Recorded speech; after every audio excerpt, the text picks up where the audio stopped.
changing record companies. But finally, Starfish has been released, and it includes a new version of that song. The band has just left for a promotional tour of Europe, but we managed to catch up with Steve Kilbey just a few days before he jetted off. Steve, last time we spoke to you was, I guess, just before you went off to LA to record Starfish. At that stage, the band hadn't been doing very much as a band for a long time. You all had your solo project. Was it hard becoming the Church again? No, not really, I guess. We sort of fell back into our old habits, which is appropriate for a church. Very much so. Yeah. But of all those solo projects and things, are they all out of your systems now? Definitely, yes. And it's teamwork from now on. All for one and one for all. You went to LA to do the album. Why LA? Well, we'd signed with Arista Records, which are an American company, and we'd done all our other records in Sydney. And they sort of wanted to have a look at us and sort of vaguely keep an eye on what was going on. And the guy who was producing the record owned a studio which was in Los Angeles. But LA is not exactly the most pleasant environment to live in, for a start. No. So did that have any effect on working there? I think it must have, because when we were there we were involved in a couple of earthquakes, and there were people being shot on the freeways, and it's rather sort of tense. There's no one ever on the streets, everyone's driving, and I think that brought out a bit of sort of anxiety in the music itself, which I think can be a good thing. I think if you make a record under unpleasant circumstances, often can sort of be rewarding in the actual music itself. Well, the last album, Heyday, was produced by Peter Walsh, who I best know for his work with Simple Minds and Heaven 17 and bands like that.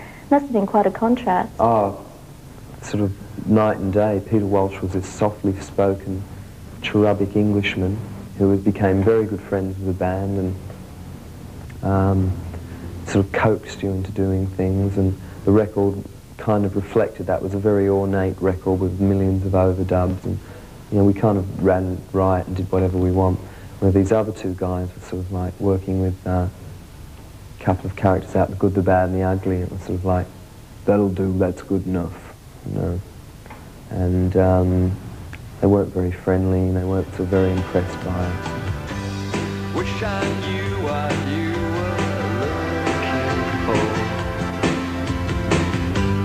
Might have known what you... So is it the best album the Church have ever done? Well, I think it is, yeah, unfortunately. I wish I could say no. I think, our third album was better than this, but Arista and Mushroom would probably shoot me if I said that.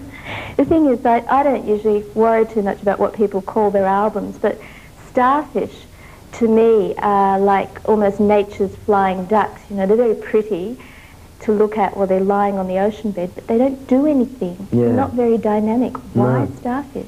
Well, a chap the other day I did an interview with had this thing about it's a soft-boned crustacean, and is that, do the Church see themselves? Actually, the very boring answer is we were sitting around, and I had a million ideas. I had all these ornate titles and the transmigration of the female soul and all things like that. And Richard Plug, our drummer, just said, why don't we call it Starfish? Just sort of out of the blue. And Waddy Wachtel and Greg Ladani hated it, which I thought must be a good thing. So it came to be. The single, Under the Milky Way, but the song isn't necessarily inspired by the Milky Way in the sky, is it? No, there's a sort of a place in Amsterdam called the Milky Way Bar where you can legally smoke cannabis. And I was, it's kind of a mixture of everything. It's any Milky Way you think of. It definitely isn't the chocolate bar, though.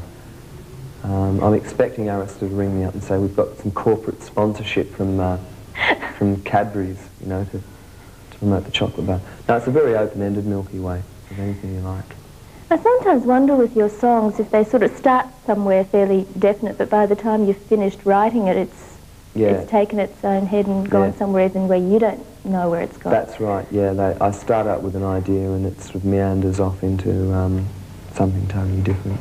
And I don't I don't try and sort of control that because, you know, as I've always said, songs should be sort of very open-ended things, and you know, Milky Way it's a very vague song, very vague song.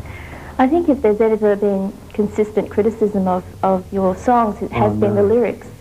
Have people been criticising my songs? Oh, look, they do it all the time, Steve. They don't understand what you're going on about. Yeah.